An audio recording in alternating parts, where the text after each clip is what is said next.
To support this podcast, go to positivesarcasm.com/donate. Any amount is appreciated. Once again, positivesarcasm.com/donate. Thank you and enjoy the program.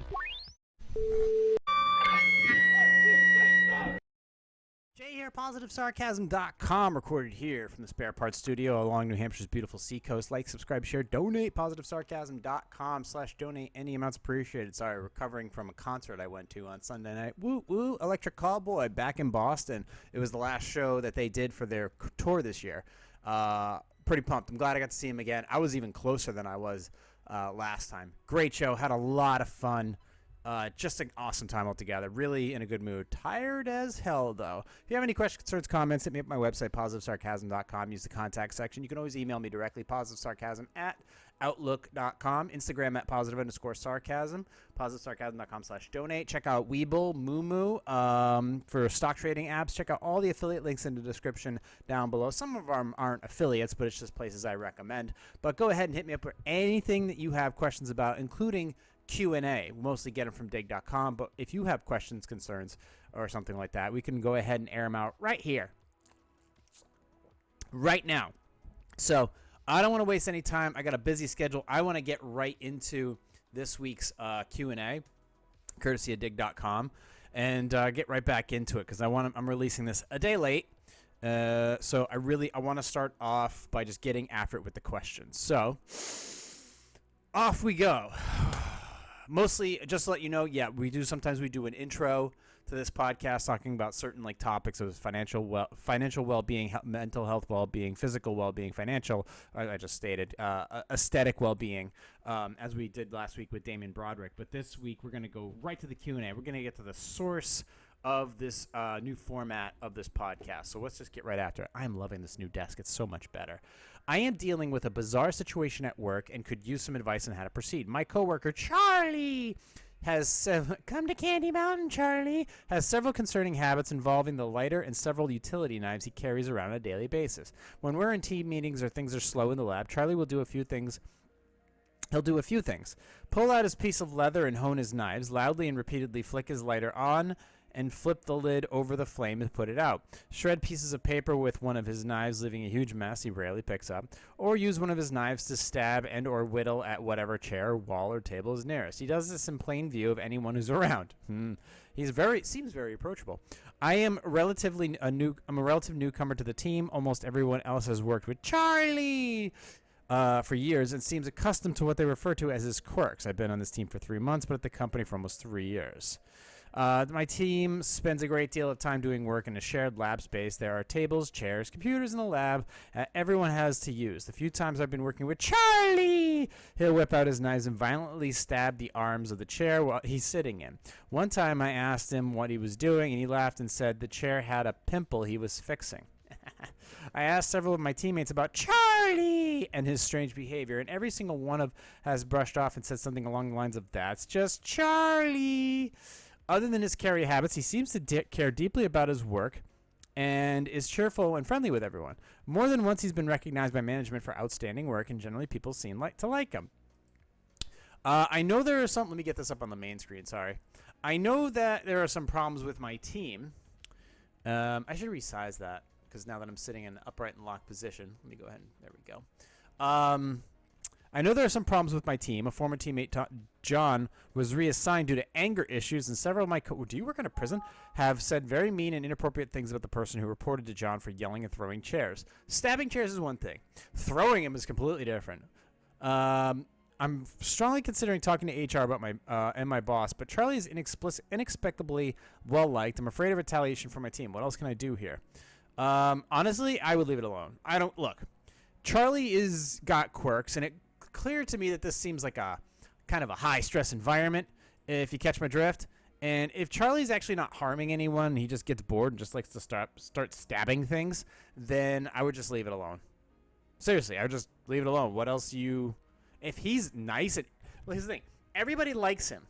Now, you can stab a chair. As long as you're not stabbing people, that's a whole different ball of wax altogether. He stabs the chair. He doesn't stab people. The other person didn't have a stabby stab, but he did have a cherry chair, and he threw the cherry chair at people. And that's a problem.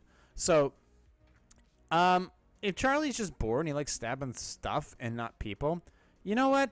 Whatever. I've worked with some weird people, and you know what? I say send it. If Charlie decides to break one day, well, okay. You don't want to lead him to that. Be like, you got Charlie fired, and now he wants to stop stabbing chairs and start stabbing people. So I'd kind of just leave it alone. I would. I just say leave it alone. You could talk to him, but if he just is like whatever, then whatever. If he's never threatened to kill anybody, then who cares? I personally just don't care. So leave it alone. I know you've come from a different environment, but you don't come from Charlie Land. You don't come from Candy Mountain. So I'd leave Charlie alone. Let's move on to the next one. My fiance, a normally a wonderful partner, has been acting increasingly weird lately and finally told me she will probably... Wait. My fiance, normally a wonderful partner, has been acting increasingly weird lately and finally told me he probably wants kids, something I never wanted, and we agreed we wouldn't do. He has a very close friend with a ticking biological clock whom he proposes he could have the kid with. There may or may not be another father-like figure in this proposed kid's life, unclear right now. I plan to stay and try to make it work, but with a lot of trepidation. What will he be able to do with me? What will I no longer be able to expect? Can I preserve space for me in my own life? I'm historically not great at setting or sticking to boundaries. I want to crawl off and hide in my closet just thinking of the smug line from everyone that my life will change forever, and it's selfish to expect otherwise. I don't need that. I know some things will change and some changes might even be happy. I just need a sober analysis of what joy and connection I can still have with my life partner that don't all revolve around a child. There are no resources I can find for this, and I'm really lost. There actually are resources. You just need to actually go on like YouTube and look at people who understand the situation or have been in this situation or have a actual psychological analysis, a proper one. And I know Dr. Jordan B. Peterson actually talks about the idea of having kids and what your role is. And it is, at the end of the day, it is up to you. If you don't want kids and you don't want kids, you need to talk to your partner about that. But your partner can't resent you. If your partner will resent you if you just say, I'm not having kids, blah, blah, blah, blah, blah, blah, blah, blah, blah, blah. And maybe something else. Look, you got to find somebody who's a fit for you in a life that you want to have of your own choosing. And if your partner, husband, fiance, whatever, wife just wants kids and you don't, then obviously there's a huge disconnect that's far deeper than previously anticipated. So you got to sit down and have that chat and be like, listen, I'm not ready for this, or I just flat out don't want it. But you know what? If they're going to put in the work, I don't see a problem with it. So I just suggest you talk to them and figure out a plan of action. I don't know if I'm talking to a guy or not, or a girl or not. I'm just saying whatever you plan on doing, figure it out. But there's you're lost. I'll have to tell you shouldn't be. There are resources online to handle these types of scenarios. You could start by just looking up. Your partner wants a kid. You're not sure. How can I be a good parent? How your life will change once you have children. How to reprioritize your life now that kids are in your life. There's many ways to search engine this stuff,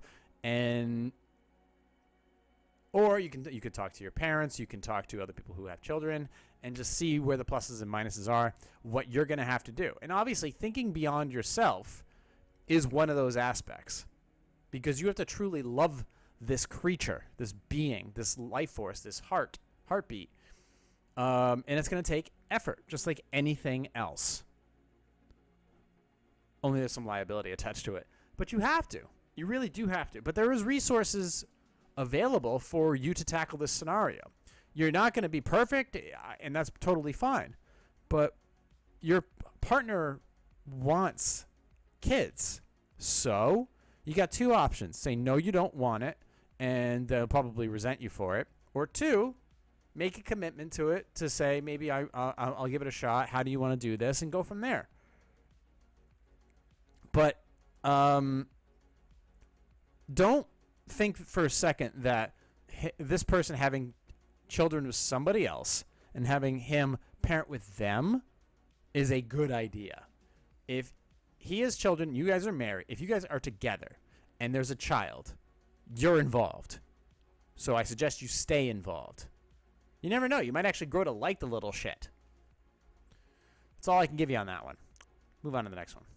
Sip of water. Is it raining out? Nope. Moving on.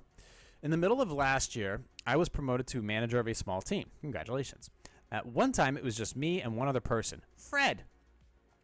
But we've since added one more, Bob, to the team. Fred has been at the company longer than I have, and we've become fairly friendly. For every birthday of his that I've been with the company, I've baked a treat. Think cupcakes, nothing extravagant, to share with everyone. I'm a hobby baker. And at various other times, I brought in treats to celebrate other coworkers' birthdays, or just because I wanted to try a new recipe. Fred's birthday is coming up soon, and it'll be his first since I've been promoted to managing him. Bob's birthday is a few months away. Bob and I have a good professional relationship, but our personal one is not at a level where I feel moved to make the effort to make something for his birthday. Would it be inappropriate to make something for Fred's birthday and not for Bob's? But since they are both my direct reports, my desire is to make something for Fred and has always stemmed from our personal relationship, not a professional one. Dude, make some cake. Bake a cake. Buy a cake. Make some cornbread. Cornbread's great. Bring in some cornbread and a stick of butter. People go nuts for that stuff. This isn't hard. If you're a hobby baker, then go make some freaking cupcakes. Go bake some donuts. This isn't hard. Do a lemon meringue pie. Anything. It doesn't matter. Just do it. At this point, just do it. All right? This is the thing. You either shouldn't have done it at all, or now you got to do it. So just do yourself a favor. Make some cupcakes. Don't make a big deal out of it. There's plenty of pre-bakes that you can bring in that are simple and that are stupid simple. Okay? Brownie batter is easy. Brad uses a little bit, so here's some batter, here's some eggs, here's some butter. Throw it in a pan. Bam. Done. Off you go. This isn't a hard operation there, Broseph. Make some freaking cupcakes. Make some brownies. Go buy a cake at the store. You've been promoted to manager, so guess what? You can afford it. Okay? Or go get him a gift card to like his local coffee shop that has like pastries and stuff. Or something to that effect. This isn't hard. This is easy stuff. Come on, get it together. God, make a freaking cake or a pie. Pie would be good. Let's move on to the next one. My boyfriend and I have been dating for 2 months. When we go out to dinner, he usually covers our entrees, and he expects me to pay for dessert. Okay, it's kind of weird because he always makes sure we pay the exact same amount. For example, if we go to Chipotle and he pays, he'll suggest going to a coffee shop afterwards and intentionally order a lot to even things out. I wonder why he's so focused on everything being equal. To be honest, when talking about fairness, he eats and orders significantly more than I do, but I do for both the main course and dessert. Well, you can do Dutch, but hey, you know what? Since you ladies want everything equal nowadays, well, guess what? You work, you can split the tab, all right? And if he wants to order 27 donuts at the local dessert place afterwards, then guess what? This is the world you live in now. Suck it up and deal with it. I'm sorry, I don't have anything else to tell you. Me, on the other hand, I've got all kinds of stuff. I've got cash, and I can cook at home, so I have the choice of doing whatever I want. Now, quite frankly, or you guys can stay home. Stay home. You don't have to go out to dinner. You can stay home and make dessert and make dinner and all that other stuff and stop spending money out there. Quite frankly, if he's paying for dinner, stop complaining. This is what you wanted. This is what you get. I have there's no other way around this. You can talk to him about it, but honestly, bitching and moaning, it seems like you're just going to bitch and moan. This is just not going to end well. So figure it out. Figure it out without being combative. Ask him why he does this the way he does it, and just understand it. All right? I don't know what else to tell you. He wants to go to a coffee shop afterwards and order a lot. That's what he wants to do. At the end of the day, if he wants to go out and he's willing to pay, then that's fine. Or just split down the middle. Split down the middle and call it good. If he doesn't want to do that, then just don't go out. Bring everything back to basics and see where the relationship takes you from there. Okay? If something doesn't seem like it's working out right, take a step back and be like, why are we doing this? Why don't we just kind of Why don't we just eat in for a while and save a little bit of money? Go backwards. Go back a step. Go back a step, talk about it, and see where things lead. God, it seems like such a first world bullshit problem to me, but hopefully we solved it. Let's move on to the next one. Whose order should a waiter take first? Ladies. I was taught to always defer to the women in our party. True. Eldest first, then the men. Eldest last. Okay. At a recent two-couple meal, our Gen Z waiter said his generation saw no need for that. I would have gone on to explain that women had a very special status in as much and bear the major duty of procreation and are pretty much the sine qua non of sentient existence. Am I out of touch? How about you? No. Look? You got a Gen Z waiter, and they saw no need for that. Honestly, you've already pissed the waiter off, which is something you don't want to do. Remember, these people could spit in your food, and you'll never even know it. Whomever they decide to look at first, quite frankly, if a server comes up to you and says, "What can I get y'all to order?"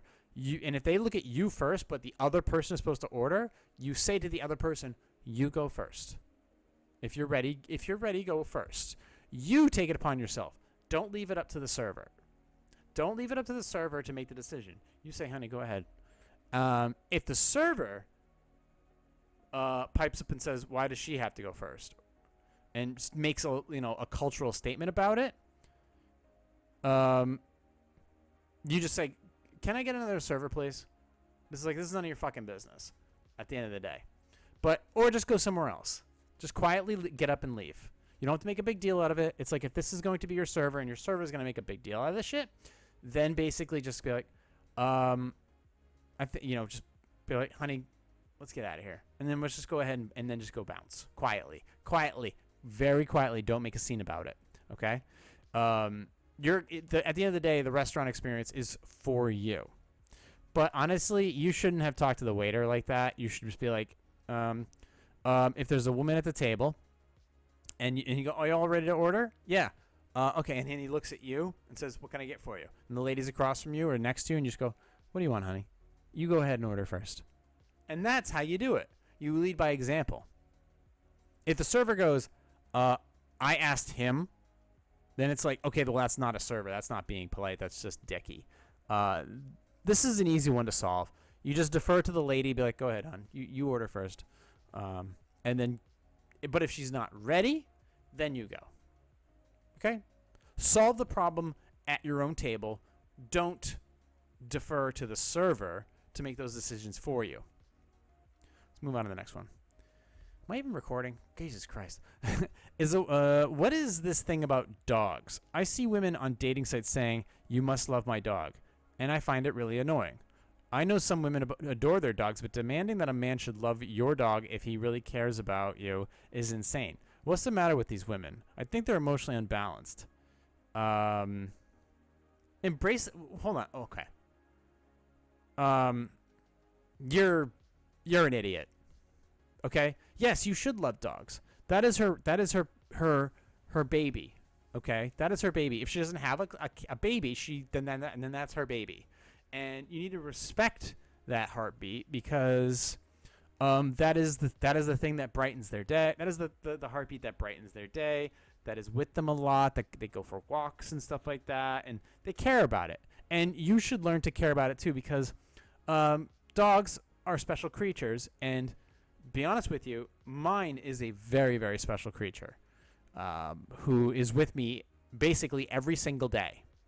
He's by my side every single day, every step of the day. So honestly, do yourself a favor. If you don't love dogs, there's actually something emotionally wrong with you. You might be a sociopath. You might be, actually. To not love a dog, to not respect a dog for their agility, their warmth, their training skills, their aggression, their softness, they're just incredible animals. And that should be respected. And in many cases, loved. So, nothing wrong with a woman saying, "You gotta, embrace my dog. You must love my dog." Well, get to know the dog. Get to know the dog, and you'll get to know the human behind the dog. This ain't hard, bro. Anyways, We're almost at 20 minutes. I was going to keep this relatively short, get right to it, answer all the questions from dig.com's Q&A. So if you have any questions, concerns of your own, you can email me directly to my website, positivesarcasm.com. Positivesarcasm@outlook.com is where it goes to. You can also DM me through my Instagram at positive_sarcasm. Posing music for fitness competitors. And you go ahead and check out the YouTube channel. It's a Positive Sarcasm podcast, also available, on Rumble, Positive Sarcasm. Audio version of this podcast, anywhere podcasts are available. Spotify, iHeartRadio, Apple Podcasts, TuneIn, Substack. It's everywhere. I'm everywhere, okay? I'm everywhere. From Boston to Old Orchard Beach. I'm everywhere. So bring the noise. In the meantime, we're done. I did it. Yay! Thank you for listening, watching, subscribing, and I'll check in on you all next week. Recorded here from the Spare Parts Studio along New Hampshire's beautiful seacoast for entertainment purposes only. This has been a Positive Sarcasm presentation.